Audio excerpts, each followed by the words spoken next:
boys and girls. My name is Miss Sharon, and today I would like to share the Easter story with you through the set of eggs I have in front of me. These are called the resurrection eggs. And actually what I like to do is call this the sad, glad story. And you'll understand what I mean as we go along and we open each egg. Each egg will have something in it that will help us share the story of Easter for boys and girls. So let's begin. The first egg is a blue egg, has a number 1 on it. Let's see what's in it. A donkey. We see the donkey. The donkey, boys and girls, reminds us very clearly of how Jesus came and entered into Jerusalem. Now, Jesus chose a donkey. People think that's a really strange type of transportation for Jesus. After all, Jesus was supposed to be our king. He's the Son of God. Why would he choose a donkey? You know what I think? I think he chose a donkey because donkeys are simple. Sometimes they're a little smelly. And it reminds us of who we are, that Jesus accepts all of us, no matter who we are. Big, small, no matter where we live, no matter the color of our skin, no matter who we are, that we are for, Jesus is for all of us. So let's put our donkey up here for the number 1 egg, and we'll close that up. So let's open up the number 2 egg and see what's in there. The number 2 egg has the silver coins in it. Let's count how many coins are in here. Let's see what we have here. 1, 2, 3. These silver coins represent the 30 coins that Judas was given to betray Jesus. Wow, that's a big word. What does betray mean? I think betray means that when someone tells us that they are our friend and they're really not, that's betrayal. That's what betray means. And that's exactly what Judas did to Jesus. He was one of his disciples. He acted as though he was his friend. And yet, when he was offered 30 silver coins, he led the soldiers to the place where they would find Jesus. I don't know about you, but that hurts my heart. So let's put the coins right here as we continue the story. And we'll put the egg back. And we'll move on to egg number 3. Let's open up egg number 3. Egg number 3 holds something called a Passover cup. Jesus invited his disciples to come for supper. And when he gathered his disciples together, because they all sat on the floor in those days, he gathered his disciples together. You know what they did? They broke bread. And he held that bread up. And he said, "This is my body. Remember me." And then he took the cup, and in it was red wine. And he said, "This will be my blood to show that you are forgiven." Wow. How many of you have ever been to communion, or perhaps you've watched your parents receive communion? That is what we do. So we too can be like the disciples and always remember the gift that Jesus has given us. So let's put the communion cup right there. And let's move on to number 4. See what's in here. This is interesting. These, my friends, are praying hands. You know, Jesus went into the garden to pray one night, and he asked God for strength. Imagine that. Jesus was asking God for strength. He was praying, and he asked his disciples to stay awake and watch guard for him. And you know what those disciples did? They fell asleep. Not once, not twice, but 3 times they fell asleep. Do you ever fall asleep when you pray sometimes? I have to admit, sometimes I do too. And we have to ask God for strength, just as Jesus set the model, that he too asked God for strength because he knew what was going to happen for him. So let's put our praying hands as part of our storytelling. And let's move on to egg number 5. Oh my. Egg number 5 is a really sad part of this story. This whip or this piece of leather reminds me of the sad days when people did not believe in Jesus. They decided that they no longer cared about Jesus. They no longer believed that perhaps he was God's son. Even though Jesus did nothing wrong, he still knew that God's plan was not only for him, but it was for you and for me.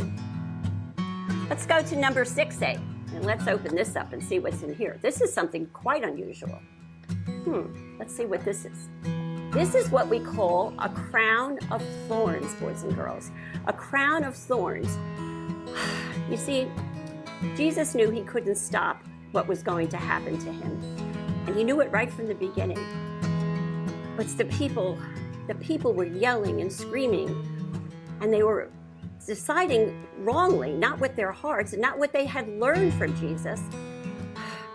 And they decided that he was not indeed the Son of God. And they took this crown of thorns, which had stickers all around it, and placed it firmly on his head. Oh, I can just feel that, and it hurts my heart once again. This is part of this sad story. So let's lay that right here with the rest of our story pieces. And let's move on to number 7. This is an interesting piece. This is a stick, and on the end of a stick was a towel wrapped. And Jesus, when he was on the cross, was very thirsty, as you can only imagine. And instead of the people that were gathering around him, helping him and trying to take him off the cross, no, they dipped this stick into vinegar, which if you've ever tasted vinegar, it is the most sour, awful stuff you will ever taste. They stuck it into the vinegar, and then they put it into Jesus' mouth. This is not what Jesus teaches us to do. When we see people in need, we are called as Christians to help them, not to harm them. So let's include this in our story. And let's move on to number 8. Wow, this is the part of the story that most of us recognize. This is the cross where Jesus did hang for you and me. But why did this happen? Why did he do this for? Why was this God's plan? It was God's plans, because no matter how hard we try, we can't be perfect. Every day, we do things that they call sin. And no matter how hard we try again the next day, guess what? We keep repeating it, or we come up with something different. So he sent Jesus to die on the cross so that all of those things, all of those bad things, all of those sins would be forgiven. And then also that he would go to heaven so we would have a home with him in eternity. This is the most precious gift that we have ever been given. And when I look at this cross, I think of it almost as like a bridge. It takes us from the sin that we have every day to our heavenly time with Jesus. What a great gift. Story's getting better. Here it comes. Well, this part isn't so terrific, but I think you'll be able to understand this. Why in the world would we have a dice? Well, this is what happened. You know, our Jesus, he hardly owned anything. He didn't own a house. He didn't own a car. He didn't own toys or games or cell phones or anything like that. All he really had were the clothes on his back. And even though these soldiers did not really think that Jesus was the Christ, just in case, you know what they did? They took this dice and they rolled it, and they decided who would get Jesus's clothes that day, even though they were covered with stains and blood. I think these guys could be called bullies, don't you? And this is not what Jesus asked us to do as Christians. Let's make that part of our story too. This story is getting better, I promise you. Number 10. This is a piece of linen. Jesus had a friend called Joseph of Arimathea, and our friend Joseph loved Jesus. But you know, his friends were really afraid to say that they loved Jesus for fear something would happen to them. But Joseph was a brave man. He was also a very wealthy man. And you know what he did? He went to the head of the, I guess we won't call it the kingdom, but he went to the head and he asked them, would you please give me the body of Jesus? That was incredibly brave, very, very brave. And they said, well, you can have the body, we don't want it. And he took Jesus's body.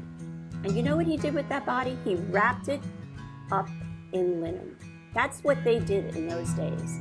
That was a sign of respect and love, that they would wrap Jesus's body in linen.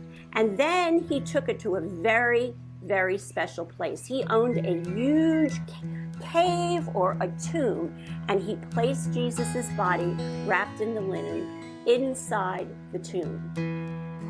That makes me glad. That makes me happy. That makes my heart warm. How about you? Let's go on. Oh, let's not forget that piece and put it right there. Let's go on with the story and see what's in number 11. Pretty heavy. Ah, here it is. The stone. You know, the soldiers were so afraid that somebody was going to get into that tomb or that cave and find Jesus's body and steal it. And then they would say, Jesus rose again. He came alive just like he said. But they wanted to be so certain that no one got near it. So they had a huge stone. I'm telling you, this stone was heavier than a car, bigger than a school bus. It was tremendous. And they put it in front. They took, I can't imagine how many, to roll it in front of the tomb. And there it would stay.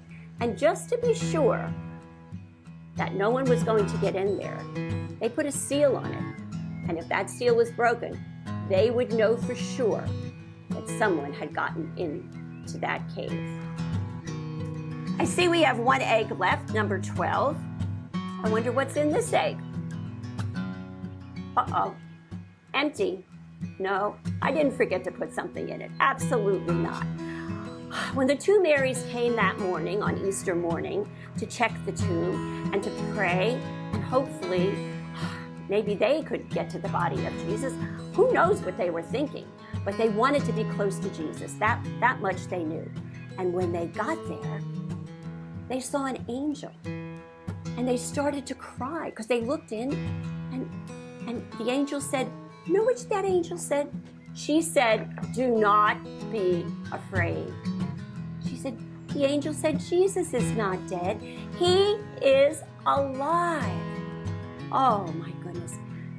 The two Marys were so excited. I wonder what they did. I wonder if they jumped up and down, if they danced, if they were still a little bit frightened. I would not be one bit surprised that they would be a little bit frightened. And then the angel said, go and tell everyone, he is risen from the dead. Alleluia. Oh, you know what the two Marys did? They ran as fast as their little feet would carry them, and they ran and they told everyone. That's the glad part of the story. And that Jesus was not dead. He, in fact, was alive. Whoops, I have one more thing left. What is this? It's a bell. And you know what this bell says? This bell tells all of us that we are to do a heart check every single day, because this is where our Jesus lives. He lives in our heart. He went to heaven and he comes into our hearts because we believe that Jesus, yes, he is the Son of God and he did rise on Easter Day. He is alive. And you know what you should do? This is what your job is. You need to go and be a disciple and go and tell the world. And all God's children said, amen.